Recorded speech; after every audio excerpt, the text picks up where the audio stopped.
जम्मू कश्मीर में तो भाई कमाल हो गया। भ्रष्टाचार अपनी चरम सीमा के ऊपर, करप्शन वाकई फ्री है, जितनी मर्जी कर लीजिए, कोई पूछने वाला नहीं। लेकिन ये सिर्फ भारतीय जनता पार्टी के लिए, जितना भ्रष्टाचार भारतीय जनता पार्टी की सरकार में जम्मू कश्मीर में हुआ है, हिंदुस्तान के इतिहास में आज तक कभी नहीं हुआ होगा।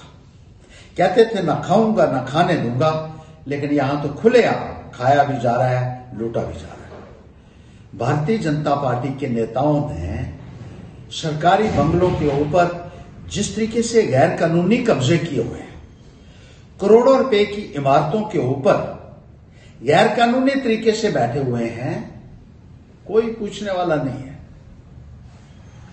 ये बता दें कि जो बंगले ये टैक्स पेयर मनी से बने हुए हैं, जनता ने पैसा दिया, जनता ने टैक्स दिया, और वो टैक्स इकट्ठा होकर जनता को वापस जाना होता है सुविधाओं की शक्ल में।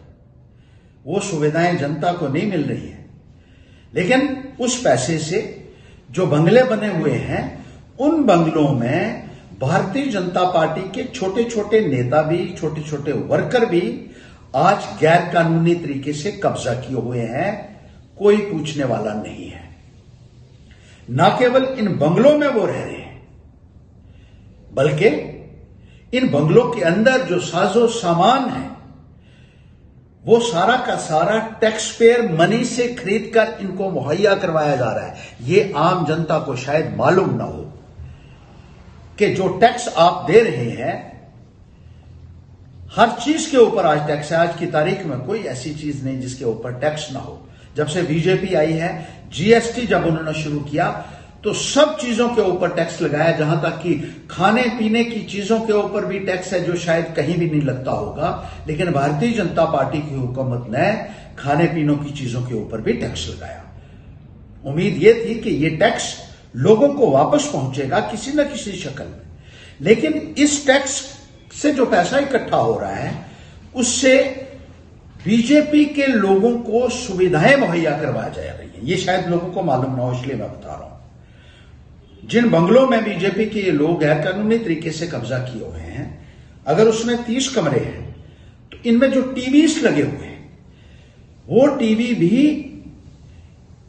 इन ब्यूरोक्रेट्स ने खरीदकर इस टैक्स पेयर मनी से इन बीजेपी के नेताओं के गैर कानूनी कब्जा किए हुए बंगलों में लगाए हुए हैं। हर कमरे में टीवी लगे हुए हैं, और ऐसे ऐसे टीवी लगे हुए हैं जो आम लोगों ने शायद कभी देखे भी नहीं होंगे।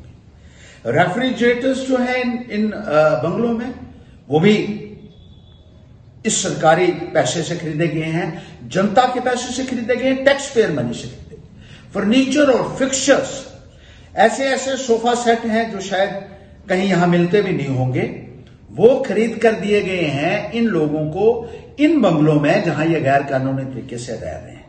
बिजली का किराया नहीं, पानी का किराया नहीं, दोनों हाथ घी में और सर कड़ाई में। यह है भारतीय जनता पार्टी की हुकूमत।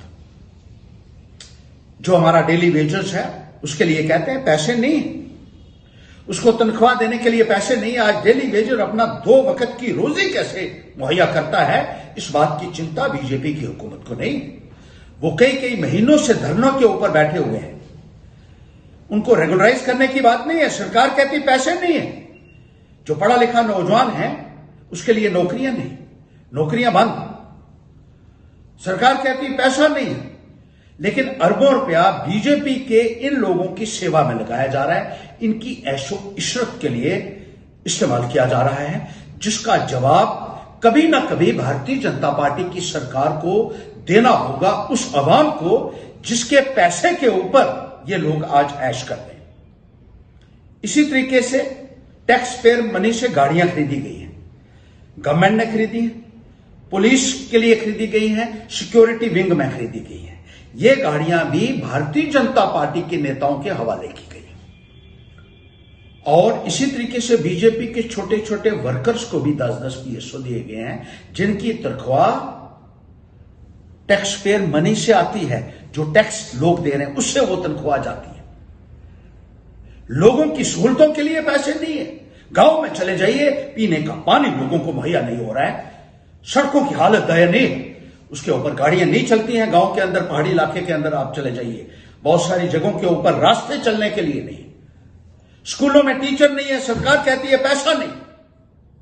स्कूलों में टीचर लगाने के लिए आपके पास पैसा नहीं है, लेकिन बीजेपी के नेताओं और इनके छोटे छोटे वर्कर की सेवा के लिए आप जनता को निचोड़ रहे हैं, उनसे टैक्स वसूल करके जिस तरीके से एक लूट खसूट की जा रही है जम्मू कश्मीर के अंदर, उसकी दूसरी मिसाल पूरे हिंदुस्तान में शायद ना मिलेगी। और ये भ्रष्टाचार जिस तरीके से भारतीय जनता पार्टी की सरकार में पनप रहा है और मिली भगत से खजाने को चूना लगाया जा रहा है, सरकारी खजाने को लूटा जा रहा है, जनता के पैसे को लूटा जा रहा है, और कोई इस तरफ तवज्जो देने वाला नहीं है। विजिलेंटे ऑर्गेनाइजेशंस कहां है, मैं इनसे पूछना चाहता हूं। अगर आपका जमीर जिंदा है तो शरेआम ये स्कैम हो रहा है, शरेआम वो उन कोठियों के ऊपर कब्जा किया।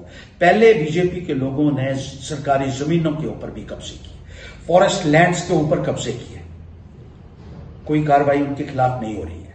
एक गरीब आदमी कहीं पहाड़ों में, दूर दराज के इलाके में छोटी सी जगह अपनी रोजी रोटी के लिए तैयार करता है, जमीन तैयार करता है, तो बुलडोजर आ जाता है, उसको नोटिस आ जाता है कि आप खाली कीजिए वरना आपके खिलाफ कार्रवाई होगी, उसके खिलाफ कार्रवाई की जाती है। लेकिन ये लोग जो हैं, ये बीजेपी के लोग जो हैं, इनको इसलिए हमने वोट दिए थे, लोगों ने इसलिए वोट दिए थे कि ये जनता को इस तरीके से रुस्वा करके, बर्बाद करके सिर्फ अपने बारे में सोचें और उनका पैसा भी खुद ही लूट लें। इसलिए इनको पावर्स दी गई थी कि ये लूट खसूट में जो है ये धंधा करें। क्या इसका कोई संज्ञान लेगा? ना केवल सरकारी बंगले बल्कि सरकारी जमीनें, सरकारी जो दूसरे सहूलियात हैं जो गैर कानूनी तरीके से ये हासिल कर रहे हैं, ये एक बहुत बड़ा फ्रॉड है, एक बहुत बड़ा स्कैम है, जिसका संज्ञान हमारे एलजी महोदय अगर कायदा और कानून के जो है अगर आप रखवाले हैं तो आपको फौरी तौर पर नोटिस लेना चाहिए। और विजिलेंटे ऑर्गेनाइजेशन से मैं कहूंगा एंटी करप्शन ब्यूरो है, किस लिए? सिर्फ छोटे मुलाजिम को तंग करने के लिए, विरोधियों को तंग करने के लिए, जो छोटे कर्मचारी हैं उनको तंग करने के लिए, जो बड़े बड़े मगरमच्छ हैं जो सीधा सीधा लूट रहे हैं, सामने सामने लूट रहे हैं, इनके खिलाफ कोई कार्रवाई नहीं आप करते। जब बंगले में ये लोग रहते हैं, पानी का किराया नहीं, बिजली का किराया नहीं। मैंने आरटीआई लगाई थी और उसमें यह खुलासा हुआ कि ऐसे ऐसे भी हैं इनके विधायक और बीजेपी के नेता जिन्होंने 25-25 लाख रुपया की बिजली फूंकी है और पैसे नहीं दिए सरकार को। एक गरीब आदमी चंद 100 रुपए जब नहीं देता है तो उसका कनेक्शन काट दिया जाता है, उसके घरों में अधिकारीगण पहुंच जाते हैं, उसको कहते हैं एफआईआर उसके खिलाफ लगेगी, उसको कहते हैं लैंड रेवेन्यू के तहत तेरे से वो भरपाई करेंगे जो बिजली तूने चंद 100 रुपए की फूंकी है।